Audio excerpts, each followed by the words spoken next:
The Packers get a double dose of good news that I will cover in this video. If you are new to the channel, I talk everything Packers. Let's jump into it. Have you ever noticed that the Chicago Bears are making moves that oftentimes seem to be driven with the number one goal in mind to beat the Packers? You can even look back as far as Lovie Smith and just be like, okay, this dude's number one goal when he came into Chicago. He gave his opening speech and he was like, hey, my number one goal here is to beat the Packers. If I were a Bears player or even a Bears fan, I would have been super pissed with that speech because I'd be like, come on, we got to be shooting for something higher than just beating the Packers. Let's get to the playoffs. Let's get to the Super Bowl. And then you see in social media today, I'm sure everybody saw it, Shane Waldron was relieved of his duties as the OC in Chicago, which is a bizarre in-season move coming out of Chicago.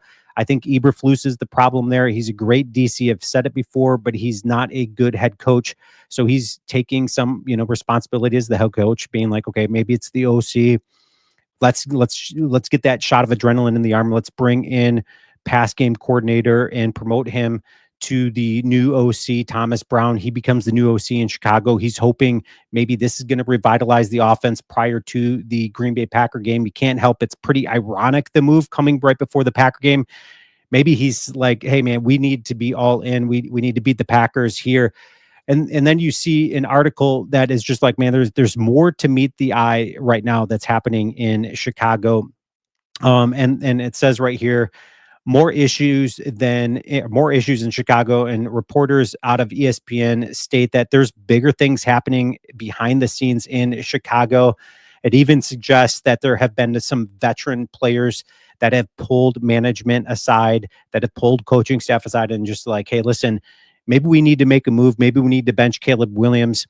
And whether that move or that suggestion is being driven in a way to protect Caleb Williams or in a way to just be like, dude, this guy isn't all that it's cracked up to be.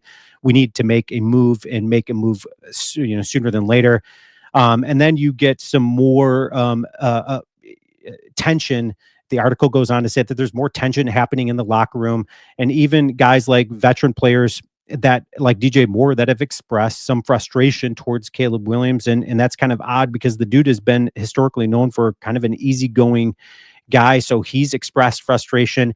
Everything just seems to be kind of imploding there. And this almost seems like a last ditch effort for the Chicago Bears before, maybe, the floor falls out from underneath them. This could be the beginning of the end. This Packer game could be the beginning of the end for Caleb Williams and company.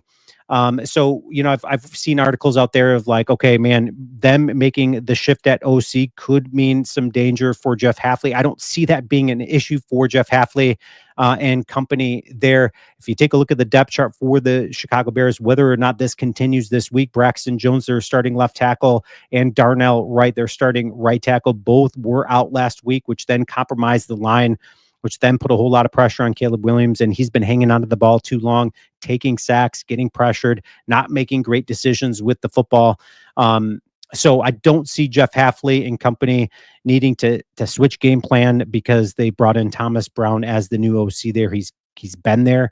So I don't see that happening. But the double dose, the other part of that of good news for the Packers is that the Packers are returning rookie running back Marshawn Lloyd from the IR. And it says right here, Marshawn Lloyd's 21-day practice window has been opened, clearing the way for him to be placed on the 53-man roster. Obviously, that roster spot was made there available when Preston Smith was traded.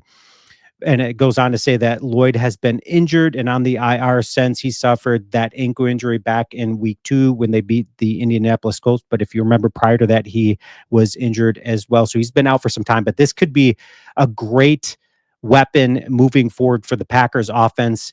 He gives you a little bit more than Emmanuel Wilson. Emmanuel Wilson's done a fantastic job, and so has Carter coming in there and filling in. But I think Marshawn Lloyd and Josh Jacobs are going to be a great 1-2 punch.